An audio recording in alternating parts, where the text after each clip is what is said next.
I'm going to try recording some feedback to you this time on the beginning of your speech on stem cell research. This is a good introduction. You've started well. Ladies and gentlemen, it'd be better if you could put a capital G for gentlemen as well. Ladies and gentlemen, new paragraph. I am the president of today's conference. You can be the president of a country or the president of a company, but for a conference, then we would use the word chairperson or chairman.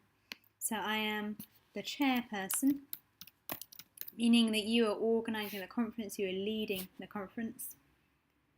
We don't need a the here. The is a definite article used to refer to something specific. But here you're introducing the conference with today, so we don't need a the.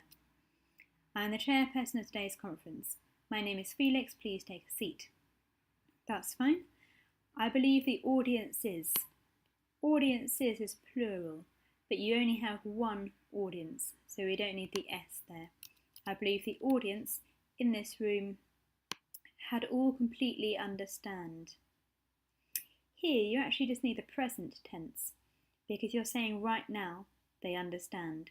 So I believe the audience in this room, we don't need a had, all completely understand what stem cell research is, but people in this room had their own assessment about this controversial issue. Controversial issue is a good use of vocabulary there. People in this room, again, it's right now, it's present. People in this room, be better though if you're not quite as definite with your assumption here, because you're saying that they have this. Better if we just say may have. People in this room may have their own assessment. Assessment is okay to use here. Normally you can assess a situation. For an issue we normally have an opinion.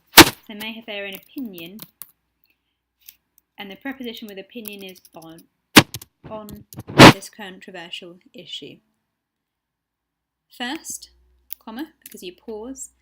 First, please allow me to ask all distinguished guests a question. All my distinguished guests, plural, because there's more than one, a question. And then a colon to show that you're introducing the question. That's good, it's a very polite way of introducing your question. How many of you had experienced that your family members had to leave you forever because of cancer? This is good, you're trying to engage your audience and get them to think about the question and also engage their emotions. That's an effective rhetoric device for a speech. With experience, we actually use the present perfect, not the past perfect. You might remember we looked at that in class. So instead of had experienced, we say have experienced. How many of you have experienced that your family members had to leave you forever because of cancer? That's okay, the meaning is clear, but it's quite long-winded, quite a lot of words. Might be better if you change it to how many of you have lost a family member to cancer. How many of you have lost a family member to cancer? Or have had a family member become paralysed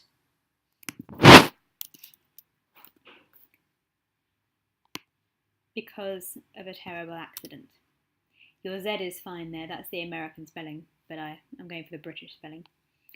Had you ever imagined that this might not ever exist in the future? Had you ever imagined, with a D on the end to make it pass for both, had you ever imagined that would be okay if you were talking about something that's just in the past? But here, you're wanting to link the past and the present. So we would say have, again, the present perfect, have you ever imagined?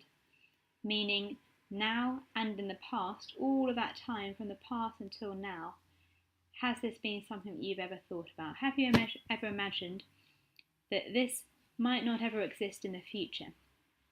Your this isn't very clear what you're referring to, because actually it's a little while since you've spoken about the cancer and the paralysed person. So it might be better if you say, have you ever imagined that these terrible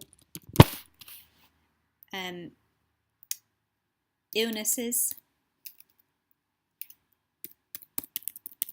might have a cure in the future. Have you ever imagined that these terrible illnesses might have a cure in the future? Because then you're giving your audience some hope. And that's a really clear introduction to your speech. Now it would be good if you could outline a little bit more, so explain that stem cell research gives a list of some of the benefits perhaps. So stem cell research could be this cure, and then tell us why.